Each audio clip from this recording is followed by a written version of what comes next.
नमस्कार, स्वागत है आपका हरियाणा समाचार में। यदि आप चैनल पर पहली बार आए हैं तो चैनल को अभी सब्सक्राइब करें और हाँ, आप हमें किस जिले से देख रहे हैं कमेंट सेक्शन में अपना नाम जरूर लिखें। तेज हरियाणा के अलावा खेतीबाड़ी से जुड़े हर अपडेट हेतु हमारे नए चैनल तेज एग्रो चैनल को भी सब्सक्राइब जरूर करें। हरियाणा के करनाल शहर में मीरा घाटी चौक पर 100 फीट ऊंचा तिरंगा फहराएगा। ये तिरंगा करनाल स्मार्ट सिटी लिमिटेड की ओर से लगाया जा रहा है। प्रदेश के गृह मंत्री अनिल विज 26 जनवरी को एनडीआरएफ में आयोजित होने वाले मुख्य समारोह के बाद इसका विधिवत उद्घाटन करेंगे। हरियाणा में 28 जनवरी से स्कूल खुलने पर संशय है। शिक्षा मंत्री कंवरपाल गुर्जर ने कहा है कि हमने 33% बच्चों के साथ स्कूल खोलने का विचार किया। सप्ताह में 3 शिफ्टों में स्कूल खोलने की योजना पर मंथन किया जा रहा है, जिसके तहत सोमवार और मंगलवार को 33% बच्चे, फिर दूसरे बैच में बुधवार और गुरुवार को, तीसरे बैच में शुक्रवार और शनिवार को स्कूल खोलने की योजना पर विचार किया जा रहा है। विशेष तौर पर मोरनी जैसे एरिया में नेटवर्क की दिक्कत है, इसलिए इस एरिया में स्कूल खोलने पर विचार किया गया था। हरियाणा के सिरसा में व्यापारियों ने सोमवार को राज्यपाल और मुख्यमंत्री को ज्ञापन भेजकर दुकानें खुली रखने का वक्त रात 8 बजे तक बढ़ाने की मांग की है। वर्तमान में कोविड की हिदायत के अनुसार शाम 6 बजे तक की दुकानें खुली रखी जा सकती है। सरकार पहले ही शराब के ठेकों को समय रात 10 बजे तक कर चुकी है। हरियाणा के करनाल जिले के आकर्षक कौशल को प्रधानमंत्री नरेंद्र मोदी ने डिजिटल प्रमाण पत्र व 1 लाख रुपए इनाम देकर सम्मानित किया। आकर्षक ने कोविड की पहली लहर में पोर्टल तैयार किया था, जिसकी मदद से कोरोना रिपोर्ट आसानी से मिलने लगी थी। इसी समाज सेवा के लिए 12वीं के छात्र आकर्षक कौशल को पीएम मोदी ने सम्मानित किया है। करनाल डीसी निशांत यादव ने सीएमओ डॉक्टर योगेश शर्मा ने बधाई आकर्षक को प्रेषित की। हरियाणा के रेवाड़ी जिले में सड़क हादसे में एक मजदूर की मौत हो गई। हादसा नारनौल रोड पर खोड़ी बस स्टैंड के पास एक कार की टक्कर लगने से हुआ। खोल थाना पुलिस ने सोमवार को शव का पोस्टमार्टम करवाने के बाद परिजनों को सौंप दिया। रोहतक शहर में दिल्ली रोड पर 3 मंजिला बिल्डिंग का लेंटर अचानक भर कर गिर गया। इसके बाद बिल्डिंग के कन्ने लेंटर व दीवार तिल कर धड़कते रहे। हैरान की बात यह रही कि पास में ही वाहन चेकिंग कर रही पुलिस तमाशे को देखती रही, नहीं तो रोड पर बैरिकेडिंग की गई और न ही सड़क पर गुजर रहे वाहन चालकों को आगाह किया गया। मजबूर भी बिना सुरक्षा के ही बचाव कार्यों में जुटे दिखे।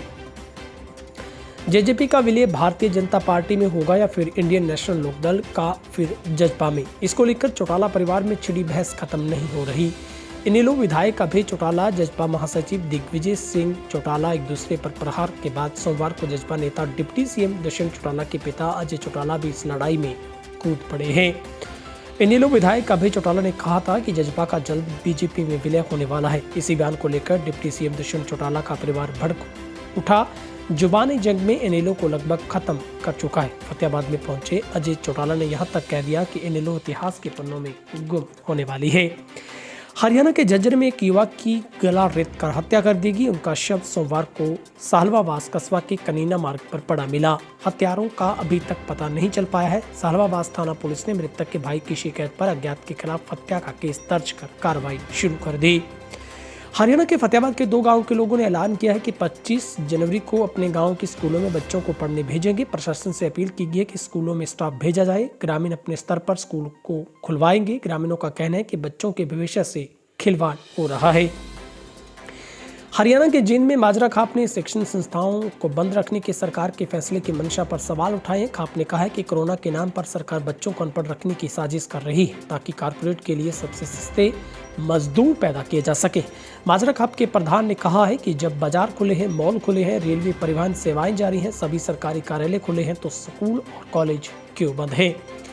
हरियाणा के रोहतक जिले में चोरों ने एक गोदाम के सहारे सर्विस रोड पर खड़े एक ट्रक में ही सेंध लगा दी। ट्रक के पास कैंटर खड़ी कर उसमें से ट्रक से महंगे साबुन के 100 से ज्यादा कार्टन भर लिए। जैसे ही कैंटर को लेकर चोर आगे बढ़े तो ट्रक के चालक व हेल्पर की नींद खुल गई। चोर कैंटर को तेजी से भगा ले गए। चालक हेल्पर देखते ही रह गए। ट्रक चालक ने थाना सांपला में चोरी के खिलाफ केस दर्ज करवाया है। पंचकूला के औद्योगिक प्लांट आवंटन मामले में आरोपी हरियाणा के पूर्व सीएम हुड्डा व अन्य 17 लोगों को प्रवर्तन निदेशालय जेल में बंद रखना देखना चाहता है। इसके लिए ईडी ने पंजाब हरियाणा हाईकोर्ट का दरवाजा खटखटाया है। इस मामले में ईडी कोर्ट द्वारा हुड्डा व अन्य को दी गई नियमित जमानत रद्द करने की मांग कर रही है। हरियाणा के मुख्यमंत्री खट्टर ने कहा है कि इस वर्ष बरसात के पानी को दोबारा उपयोग में लाने के लिए ज़्यादा योजनाओं के क्रियान्वयन पर जोर दिया जाएगा। इससे बाढ़ की स्थिति से निपटने के साथ साथ ग्राउंड वाटर रिजर्विंग व सूखे क्षेत्रों में इस पानी का सदुपयोग किया जा सकेगा। इसके लिए सूखा राहत बाढ़ नियंत्रण बोर्ड के 320 नई योजनाओं को स्वीकृति प्रदान की गई है, जिसके तहत लगभग 494 करोड़ रुपए खर्च राशि की जाएगी। हरियाणा मुख्यमंत्री सूखा राहत बाढ़ नियंत्रण बोर्ड की 53वीं बैठक की अध्यक्षता कर रहे थे। हरियाणा के मुख्यमंत्री मनोहर लाल की सरकारी कार्यालयों की कार्यप्रणाली को अधिक से अधिक डिजिटलाइजेशन करने की मुहिम में आज एक और अध्याय उस वक्त जुड़ा जब मुख्यमंत्री ने सूचना का अधिकार अधिनियम के तहत सूचना प्राप्त करने वालों के लिए पायलट प्रोजेक्ट के रूप में ऑनलाइन RTA पोर्टल लॉन्च किया है। राज्य सूचना आयुक्त अरुण सांगवान ने मुख्यमंत्री को अवगत कराया कि पोर्टल पर प्रथम अपील के रूप में SPIO द्वारा जानकारी डाली जाएगी। द्वितीय अपील के रूप में राज्य सूचना आयुक्त कार्यालय द्वारा सुनवाई की जाएगी। उन्होंने इस बात की भी जानकारी की आरंभ में पायलट प्रोजेक्ट के रूप में इस पोर्टल को मुख्य सचिव कार्यालय द्वारा तथा हरियाणा राज्य सूचना आयुक्त कार्यालय से जोड़ा गया है।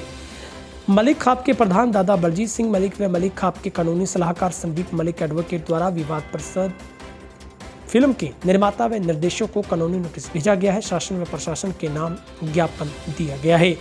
28 जनवरी को रिलीज होने जा रही हरियाणवी फिल्म दहिया बनाम मलिक, जो दोनों खापों के बीच मनगढ़ंत दुश्मनी व रंजिश पर आधारित है, जबकि दोनों खापों के लोग बीच मैत्रीपूर्ण मधुर संबंध है।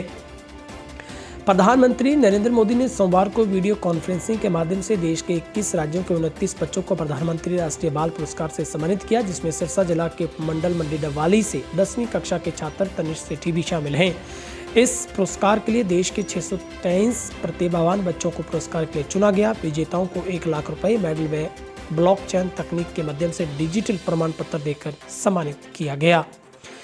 जल्द प्राइवेट स्कूल खुलवाने की मांग को लेकर Haryana private school welfare association के बैनर तले प्राइवेट स्कूल संचालकों ने शहर में जुलूस निकाला, सरकार के खिलाफ नारेबाजी की, उपायुक्त को ज्ञापन सौंपकर शीघ्र प्राइवेट स्कूल खोले जाने की मांग की है। भिवानी में इस दौरान प्राइवेट स्कूल संचालकों ने चेतावनी दी है कि अगर सरकार ने शीघ्र ही स्कूल नहीं खोले तो वे 1 फरवरी से एसोसिएशन के माध्यम से स्कूलों को खोलेंगे। हरियाणा के बिजली व जेल मंत्री चौधरी रणजीत सिंह भी कोरोना पॉजिटिव हो गए। उन्होंने ट्वीट कर अपने कोविड पॉजिटिव होने में स्वयं को आइसोलेट कर जानकारी देते हुए अपने संपर्क में आए सभी लोगों से अपनी कोविड जांच करवा लेने का अनुरोध किया है। उन्होंने अपने ट्वीट में लिखा है, मैंने आज थोड़ी तबीयत खराब होने के चलते RT-PCR टेस्ट करवाया, जिसकी रिपोर्ट पॉजिटिव आई है। कोविड पॉजिटिव रिपोर्ट आने के कारण मैंने एहतियात बरतते हुए घर पर स्वयं को आइसोलेट कर लिया है। पिछले 48 घंटों के दौरान जो भी मेरे संपर्क में आया उनसे मेरा आग्रह, अपना कोविड टेस्ट अवश्य करवाएं। फिलहाल हरियाणा की टॉप 25 खबरों के बुलेटिन में आज के लिए इतना ही। यदि आप पहली बार आए हैं तो चैनल को सब्सक्राइब करें, बेल आइकन दबाएं ताकि हर अपडेट आप तक सबसे पहले पहुंचे। बहुत बहुत शुक्रिया।